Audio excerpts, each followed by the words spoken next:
एक पुस्तक में एक युवा शिष्य की कहानी दी गई है, जिसका गुरु उसकी ओर से मुंह मोड़ लेता है और आखिर में उसे अपने से अलग कर देते हैं।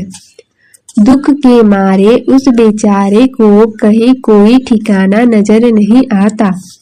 वह मजबूर होकर परमात्मा को याद करता है और अपने आप को उसकी दया मेहर के सहारे छोड़ देता है। अचानक उसे अपने अंदर एक अद्भुत शांति का एहसास होता है और उसे वह आनंद प्राप्त होता है जिसकी उसे बहुत समय से तलाश थी। उस समय उसका सतगुरु उसके पास पहुंच जाता है। हैरान होकर शिष्य सतगुरु से पूछता है कि आपने मेरे साथ ऐसा सुलूक क्यों किया। सतगुरु जवाब देते हैं, तूने बाकी सब कुछ छोड़ दिया था, पर अभी भी तेरे पास कुल मालिक के बीच कोई था। वह था मैं। तेरी आशाओं, आवश्यकताओं और चिंताओं के मंदिर में केवल मेरी मूर्ति बाकी थी।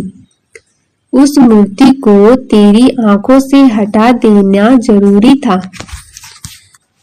ताकि तेरे अहंकार का नाश हो जाए और तू उस प्रीतम की शरण में पहुंच जाए। अब उठो, आओ हम मिलकर इस जीत का जश्न मनाएं। तभी संत महात्मा एक ही सत्य पर बल देते हैं। असली सत्य गुरु शब्द है और आंतरिक दर्शन ही सच्चे दर्शन है। सत्य हमारे अंदर है। संत मत शिष्य को परम सत्य तक पहुंचाना जा सकता है, पर उस मंजिल तक पहुंचने के लिए शिष्य को आंतरिक सफर स्वयं तय करना पड़ता है। सत्य गुरु सत्य की प्राप्ति का मार्ग बता सकते हैं, पर सत्य का अनुभव तो हमें ही करना है। जब बेटे बेटियां अपने पैरों पर खड़े हो जाते हैं तो पिता का फर्ज पूरा हो जाता है।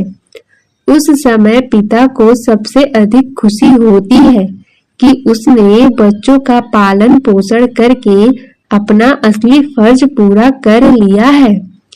इस तरह देहधारी सतगुरु का मकसद हमें सतगुरु के नूर स्वरूप के साथ मिलाप करने की युक्ति समझाना है, ताकि हम असली और नकली की पहचान कर सके और दृढ़ निश्चय के साथ अपना सफर तय कर सके।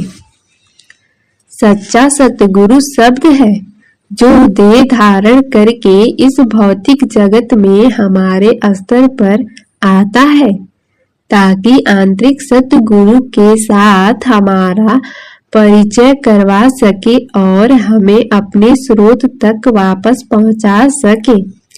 सतगुरु के प्रति भक्ति में परिपक्वता का मतलब है कि शिष्य को यह ज्ञान हो जाए कि सच्चा सतगुरु वह है जो मौत से परे है।